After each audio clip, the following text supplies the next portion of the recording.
and thankfully so, an assassination attempt on Saturday, they waited. And some of them, instead of going out, they went to Convention Fest, which, by the way, is staffed by a number of local businesses, local vendors. So folks were still able to go out and support local businesses on the ground in Milwaukee. But from what I understand, that was probably more of an anomaly, just because folks had to wait. They chose to wait, and I think that many people would have chosen to wait to see their presidential nominee come into the convention hall with the delays for Mr. Trump's appearance. Do you expect businesses to see more business? Yeah, I would expect so. Mayor, regarding vehicle checkpoints, it seemed like that was especially problematic in the morning, waits of an hour, 2, 3 hours at some. Was there an effort to course correct once the city recognized some of those log jams? Yeah, I mean, we're constantly going to be monitoring and watching what's happening in terms of ease of access at those checkpoints. And so we'll continue to work at that to make sure that people are able to get in and get out. And as I said, folks have to continue to get used to the traffic patterns during the convention here. It's a busy time in the city, and this is the first time that we've had a convention, had a program of this magnitude in the city. I've sort of likened this to taking the national security apparatus in Washington, D.C., lifting that up and transplanting it in the center of Milwaukee. So it's new here, but I think we'll get there, and we'll take those things into account. Mayor, can you speak to there's an RNC after party in the Brewers Hill neighborhood at a warehouse there. I saw some reports about like a water balloon being thrown like police cars there. Do you know if that event was permitted, and kind of what are your thoughts on that event? Yeah, so my understanding is that that event is legal and is able to proceed. We know that there's a lot of traffic over there. There's a lot of people that are attending that, and I think there were a couple hundred folks at least who attended that. Law enforcement is keeping their eye out on that location.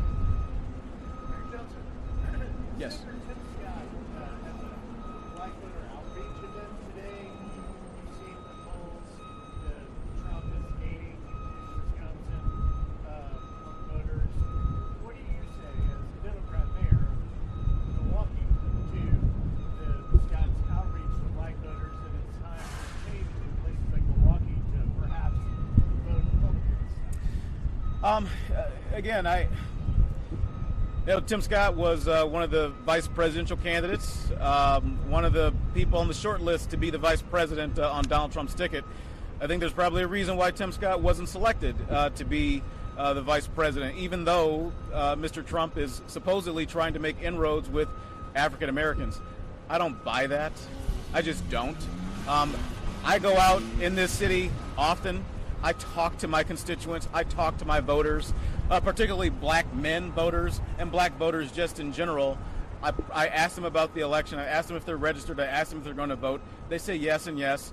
And whether you're a black man or a black woman, constantly folks have told me that there's only one person to vote for in this election, and that's President Joe Biden. So as much as I can appreciate the efforts of Senator Scott, as I've said before, I don't think he's got the juice. I think Donald Trump recognized that he doesn't have the juice, and I think black voters in this community will also recognize that he doesn't have the juice, because black people in this city, black people in this state, and I think black people across the United States know that President Joe Biden's agenda has been delivering, not just for the United States, but specifically for black people. I mean, when you think about President Barack Obama's landmark health care law, the Affordable Care Act, President Joe Biden's administration has helped to work to make sure that more people have access, and more people, including black people that may have diabetes, and seniors as well, have access to diabetes or insulin rather, that's capped at $35 per month. They know that President Joe Biden's administration has worked to make sure that young people, including black young people who are going to college. Myself, I'm a first-generation college student, right? And those young people have the chance to have that college debt eliminated so that they can buy a home quicker, start a family quicker, start a business quicker. That if they're choosing to go to a historically black college or university, that the President Biden's administration is supporting those universities with the most federal support ever. That happened under Joe Biden's leadership. Also, that the lowest amount of unemployment for black Americans in the history of the United States was recorded under President Joe Biden's leadership. I mean, the list goes on and on and on about how Joe Biden has delivered for the African American community. So I don't think that Senator Scott or anybody else has the juice to combat that. One small follow-up. Sure. Which kind of issues?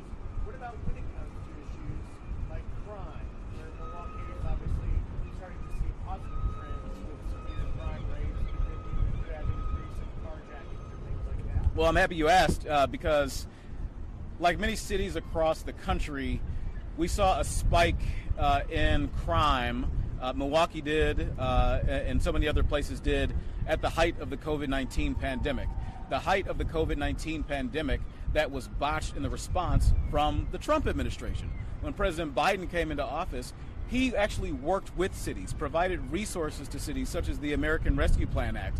And when that came, working with President Biden's administration and our policies around accountability and prevention for the last 2 years, all under President Biden's leadership, all under President Biden's administration, we've seen crime trend down year over year in Milwaukee. So I don't think there's really much to touch in terms of public safety when you compare the policies, when you compare the records of Donald Trump and Joe Biden. Joe Biden is the clear winner in terms of reducing violent crime in the United States in his presidency. We have time for one or two more. Any other questions? There's been a lot of talk about trying to unify this country. How did you feel about the message from RNC yesterday? Did you feel that it was unified? Well, I mean, I saw Senator Johnson's speech. That I don't think struck the tone that folks want to see. In terms of unifying the country, I believe what I saw in light of the assassination attempt, which, again, let me just reiterate, because I think this is important, and folks should hear this. That was terrible. It was remorseful. It should have never happened. This should have never happened. Nobody in this country, no matter if you're a kid going to a school, no matter if you're somebody going to the grocery store, it doesn't matter if you're a churchgoer, it doesn't matter if you're running for president of the United States, nobody should endure that sort of violence. Political violence especially is atrocious, and everyone should condone it. I certainly condone it. And as I said, I've wished Mr. Trump a speedy recovery, and I'm happy that he's here. I'm happy that he's here safely. I'm happy that he was able to make an appearance over in the convention hall yesterday at Pfizer Forum.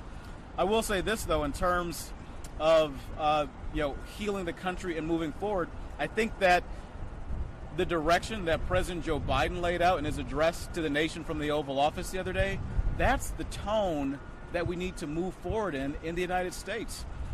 President Joe Biden reminded us that at the end of the day, we're all Americans. At the end of the day, we're all part of one American family. Nobody is an enemy. Nobody's a vermin. We're friends. We're family. We're coworkers.